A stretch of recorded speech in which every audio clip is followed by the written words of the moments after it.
You guys remember doing this in, like, Skate 3?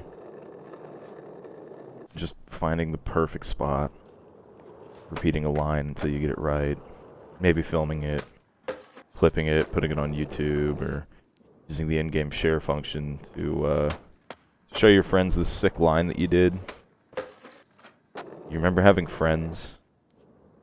You remember the good old days of Xbox Live where you'd come home and after school you guys would play Halo or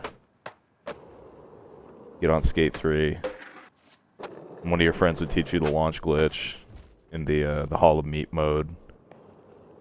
And you just sit there and have fun. Those were simpler times, weren't they?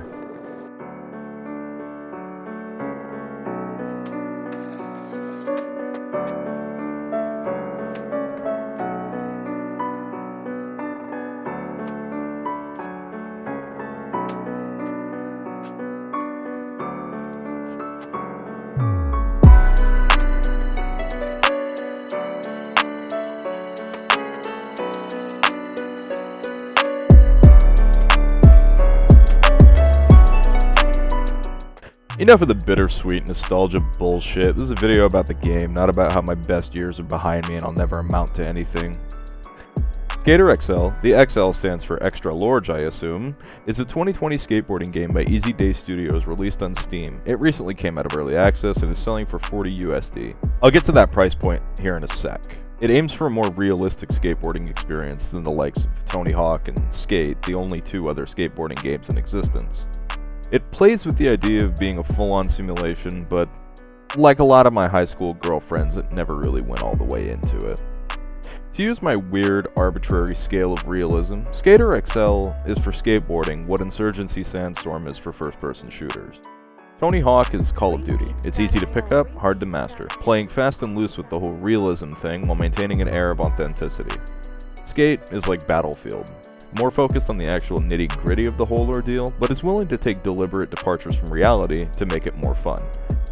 skaterxl is absolutely obsessed with the idea of getting the feel of skateboarding right. Much like Sandstorm accurately depicts the act of kicking in a door, mag-dumping a 17-year-old insurgent, and then subsequently being shot in the face by an unseen AK-wielding dirt farmer. But it doesn't go deep into the simulation level of minutia, like, say, Arma.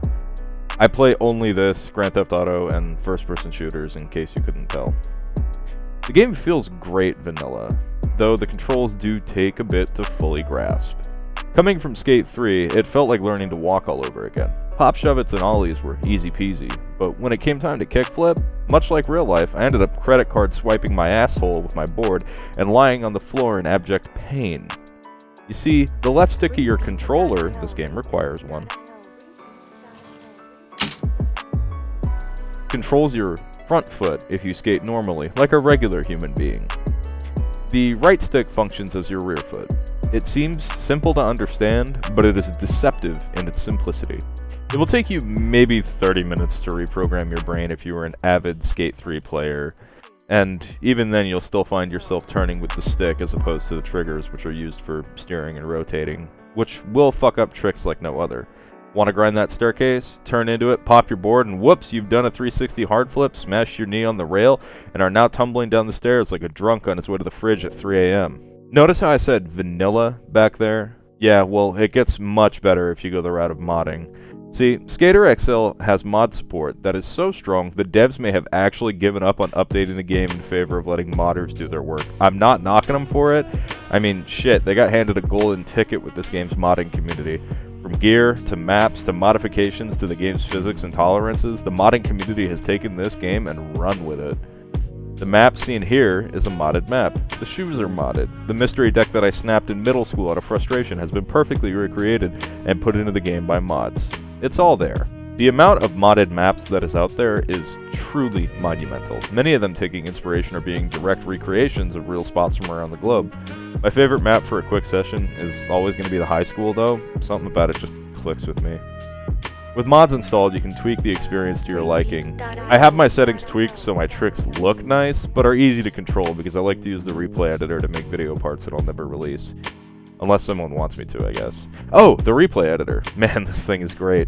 Everything you do is recorded by an omniscient cameraman, so British folk will feel right at home. At any time, you can press select, or whatever those two squares are on the Xbox controller, and instantly be thrown to the start of your last line. From there, you can control the camera, set keyframes, zoom, trim. It's in-depth, to say the least. I still haven't figured out how all the guys on the subreddit got the fisheye lens effect on their clips, though, but I'll bet it's mods. It really takes me back to the days of cutting videos together for my buddies to send them on Skype. That's why I love this game. It reminds me of the before times. Before...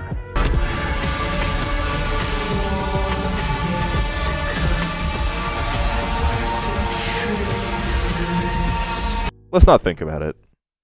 Ammo prices are atrocious today, and just writing that out in the script gave me a fucking depressive episode. $1 a round for 9mm? Fuck you, Jethro, you sister fucking hick bastard. Scalpers deserve the guillotine. Do I recommend it? Yeah, but buy it on sale. Don't pay full price for it no matter what. I don't care if you're a coke-snorting GameStop shareholder on your yacht having tendies brought to you by a cute blonde girl you imported from Latvia. This game, it's not worth $40. That's gas money, that's food money, that's 40 rounds of 9mm. It goes on sale often, sometimes dipping down to the high 20s. But, listen, easy day.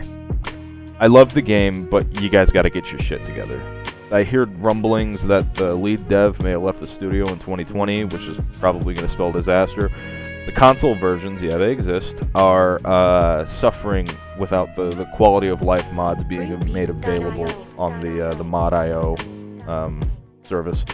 I get that it's probably like pulling teeth to get Sony or Microsoft to assist in any form when you're an indie developer, but you got to throw that side of the player base a bone, you know.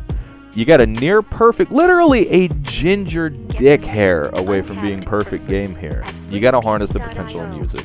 So in conclusion, skaterxl is a wonderful game that you shouldn't pay full price for. I give it 9.5 Bam Margera manic episodes out of 10. Go forth and skate, fellow kids. Ignore the looming threat of death and go grind some rails. I'll see y'all next time when I review my nasty toe and give you all the juicy, crusty details. This is Trouble Always Inbound, and I am out.